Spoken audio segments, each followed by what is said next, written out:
Žoga za vse. Brigitte Weininger, Eve Tarlet.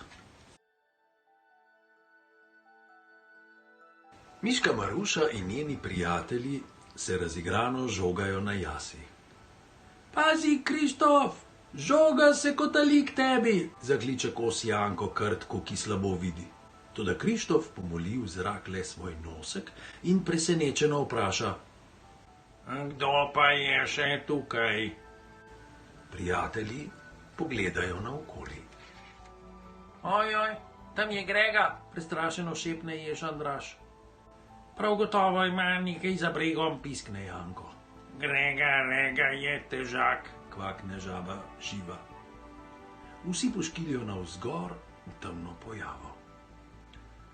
Pustite ga vendar, reče Maruša, raje se igrajmo. Miška Maruša naravna žogo, vzame za let in brcne.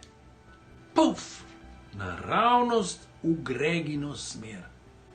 Grega bliskovito poskoči, ujame žogo in jo odsvre stran. Ej, vrni našo žogo, kričijo prijatelji.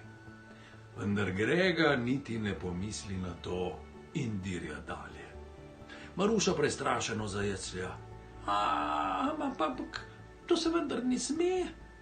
In Janko se razjezi. Kakšna nesramnost, kakšna nesramnost, kam je šel? Kam? Vpraša žaba Živa zmedeno. Mislim, da ga lahko najdem, se pohvali Krištof in povohlja naokrog. Boš že še videl, čivkne Janko srdito. Kmalu zatem stojijo prijatelji pred zaprtimi modrimi vrati. Tukaj stanuje, zašepeta Krištof. Kaj pa zdaj? Vpraša Maruša obupano. Čisto enostavno, zahtevajmo žogo nazaj, meni Janko. Zbere pogum, glasno potrka na vrata in zavpije. Grega, takoj pridi ven in nam vrni žogo. Kvak, ja, zakriči Živa. Ampak nihče ne odpre. Mogoče pa nikogar ni doma, zacvili ježek Andraž. Jutri moramo spet priti. Prijatelji so razočarani, vendar ne morejo storiti ničesar. Zvečer še vedno premišljujejo, kako in kaj. Grega je tako nesramen, kriči Janko. Čisto drugačen je od nas.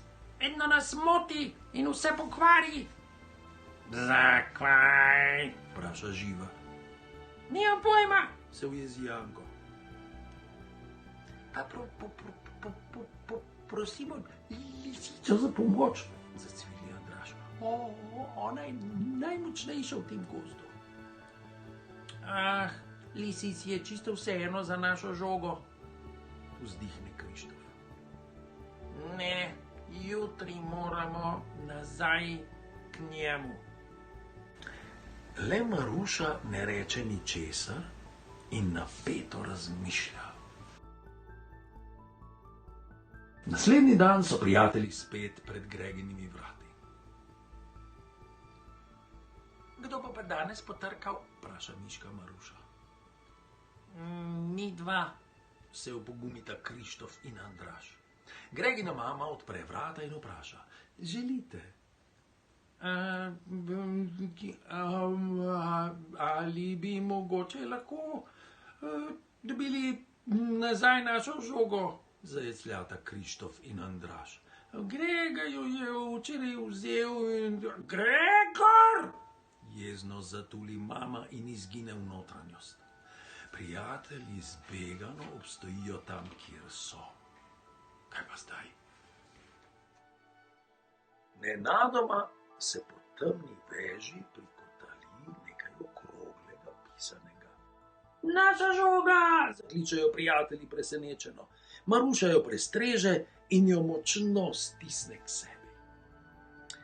Mr stran od tu, kričijo ostali. Maruša pa obstane in kar naenkrat ve, kaj mora storiti. Žogo zakotali nazaj v stanovanje in zakliče. Hej, Grega, ali bi se rad igral z nami? Če je tako, pridi na jaso in prinesi žogo s sabo. Prijatelji se zgroženo zastrmijo v Marušo in kos Janko zatuli. Se ti blede! Grega prav gotovo ne bo prišel na jaso in naše žoge ne bomo videli nikoli več. Nikoli, kvak, kvakne Živa. Mogoče pa le, meni Maruša in veselo žvižgajoč odskaklja. Malce kasneje se prikaže Grega z žogo. Lepo, da si prišel, ga pozdravi Maruša. Brez žoge nam je bilo zares dolgčas, a bi se igral z nami. Vendar moramo zelo paziti drug na drugega, veš. Krištof namreč ne vidi dobro, Živa slabo sliši, Andraž se hitro prestraši in jaz ne morem hitro teči. A se boš vseeno igral z nami?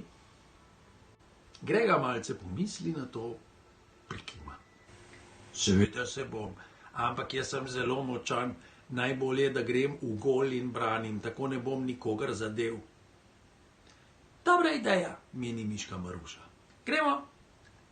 Prijatelji se igrajo in igrajo, dokler se ne stemni. Končno Grega še zadnjič ulovi žogo in vpraša, čigava pa pravzaprav je? Naša, razloži 5 prijateljev. To pomeni, da je tudi malo moja? Se začudi Grega. Seveda, se nasmehne Maruša. Ena žoga je dovolj za vse. Jo lahko odnesem domov? Plaho vpraša Grega. Se razume, se zasmejijo prijatelji. In jutri se bomo spet igrali. Skupaj.